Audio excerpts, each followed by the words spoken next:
tudo que vocês falaram, cada um aqui que ministrou, ele fala que tem que ter um semeador, tem que ter uma semente, tem que ter uma terra e tem que ter uma raiz.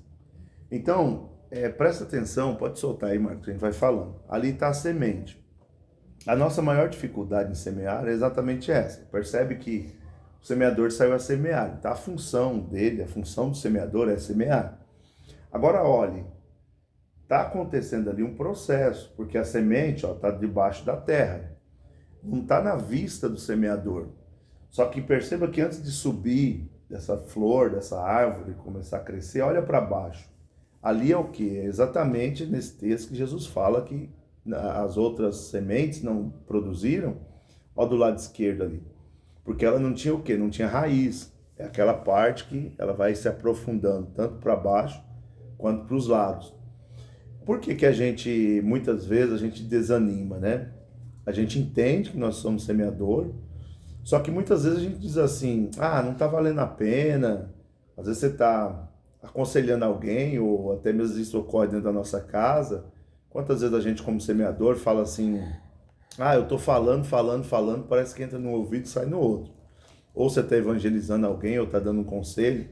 Na nossa concepção, a gente acha que realmente não está valendo a pena, porque você não está vendo nada acontecer. Só que, bem no início, volta um pouquinho, Marcos, bem no início, travou? Ah, não, tá bom. Bem no início ali os irmãos observam que está acontecendo alguma coisa. O poder da semente, irmãos, ela é tão extraordinário que não compete a nós ver o crescimento nem manipular. Agora imagina se o semeador fosse ali e ele falasse assim, não está acontecendo nada, eu vou cavar lá para mim ver. Não ia resolver. Ele não podia ir lá cavar para ver o que estava acontecendo. Uma vez que você semeia, a Bíblia diz isso, né? Semeia de manhã e persevera. Então, a nossa função é semear, semear. O apóstolo Paulo dizendo na carta de 1 Coríntios, capítulo 3, ele disse assim, Paulo plantou, acho que parou, né, Marcos? Pode soltar. Paulo dizendo, eu plantei, Apolo regou, mas Deus dá o crescimento. Então a função de dar crescimento, irmãos, né, não cabe a nós, não é nós que dá crescimento. A nossa função é só semear e não desanimar em semear. Muitas pessoas, por exemplo, começam na vida financeira, abençoando, dizimando, ofertando, ajudando os carentes. Chega uma hora que a pessoa diz, eu estou ofertando, dizimando aí, parece que não está acontecendo nada na minha vida não muda. Isso é um engano, porque a gente está focado nisso aqui, ó, na flor que vai dar, no tamanho que vai chegar. Mas ali embaixo, olha a estrutura que está se criando ali.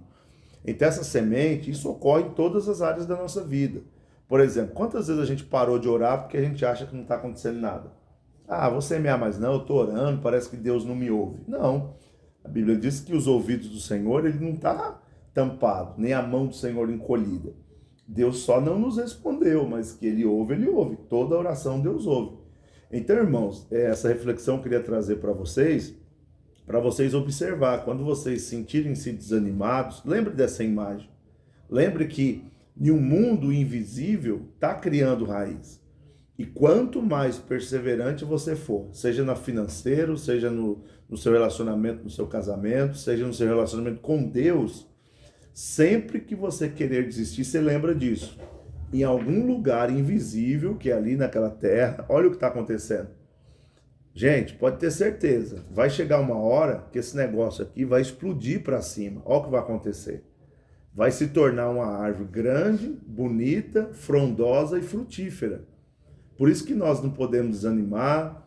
Eu acho que Deus não está vendo, não está valendo a pena. Olhem para essa imagem e lembre-se, vale a pena, vai valer a pena. Então, meus irmãos, eu termino aqui com essa reflexão, dizendo uma coisinha bem básica aqui. Eu achei interessante porque, no final, ele diz assim, quando ele chama os discípulos e vai esclarecer para os discípulos, né? Esclarecer a questão dos discípulos perguntam assim, mas por que o Senhor falou conosco através de parábolas? Aí Jesus disse assim, olha, para vocês, muitas vezes ocorre isso conosco, né? Para vocês, eu falei em parábolas. Para quê?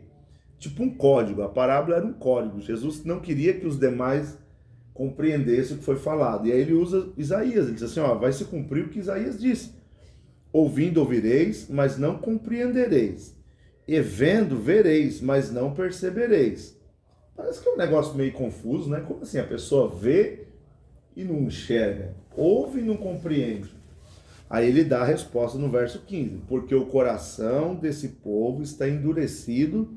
O que é um coração endurecido? Quando a pessoa está com o coração endurecido, ele está com o coração obstinado. Ele criou um estilo de vida e ele vive em cima daquilo. É obstinado a pecar, a ter uma conduta de vida que não agrada a Deus. Então ele vai ver, quando você prega o evangelho para ele, ele sabe da verdade. Ele vê as coisas que ele está fazendo que está errado. Ele ouve que está errado. Mas ele dá de ombro. Tipo, ele vê, mas não quer enxergar. É o cara que está no erro, é a pessoa que está no erro. E ele sabe que ele tem que mudar de vida, ele sabe que ele tem que se posicionar, mas ele está vivendo a vida dele. Então é para esse tipo de pessoas que Jesus diz o seguinte, olha, eles ouviram de mau grado. Qual a diferença quando o Espírito Santo entra em nós? Quando vem uma correção, o que a gente faz? Correção não é bom para ninguém, porque a nossa carne, depois que o pecado entrou, a gente não aceita correção, ninguém aceita. Então, o que o Espírito Santo fez conosco? Você ouve e você dá atenção. Você fala, poxa, é verdade, Deus falou, Deus mandou uma palavra dura que eu tenho que melhorar, eu preciso melhorar. Deus mandou uma palavra de correção que eu tenho que ter um devocional, eu vou me esforçar. O que ocorre com a pessoa que está com o coração endurecido? Ele ouve e fala, isso aí foi por irmão, não foi para mim não. Então Jesus diz o que aqui, ó? Eles ouviram de mau grado com seus ouvidos e fecharam os olhos. A pessoa sabe, ele enxerga que tem alguma coisa errada, mas ele fecha os olhos e fala, não, depois eu vejo isso. Ele vai procrastinando, ele sabe que ele tem que tomar uma posição, ele sabe que o estilo de vida dele não está certo, ele sabe que ele precisa melhorar, mas ele vai procrastinando. Aí para terminar, Jesus disse assim, para que não veja com os olhos e ouçam com os ouvidos e compreenda com o coração. Então, quando a gente vai conseguir compreender uma verdade, eu preciso dar atenção com os ouvidos. Espera aí, é verdade, olha, essa palavra falou comigo, eu não tô orando, eu não tô como Deus quer. Olha, eu ouvi, eu entendi, eu tô enxergando diferente, eu tô fazendo uma leitura de mundo diferente. Aí vai ocorrer o quê? Compreende no coração. Quando a pessoa compreende no coração, ele diz assim, e se convertam. Aí chega na conclusão, é verdade, eu vou ter que me converter, eu vou mudar. A conversão é isso, é você ir para lá e falar, não, tá errado esse estilo de vida, não tá certo, eu preciso mudar. E aí é profundo isso aqui, porque o 15 diz assim, e se converta e eu os cure. Quer dizer, só vem uma cura de Deus sobre a pessoa quando a pessoa entende, ouve, entende, compreende e se converte. Pô, é verdade, eu vou mudar de vida, eu vou começar a andar da maneira que Deus quer. Quando há uma conversão, aí vem a cura.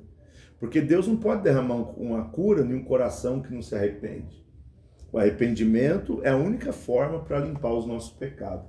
Então é maravilhoso, eu gostei muito desse vídeo, espero que vocês também gostaram, né? E que a gente lembre sempre disso. Ele é bem semelhante a uma parábola, um agricultor, ele pegou uma semente de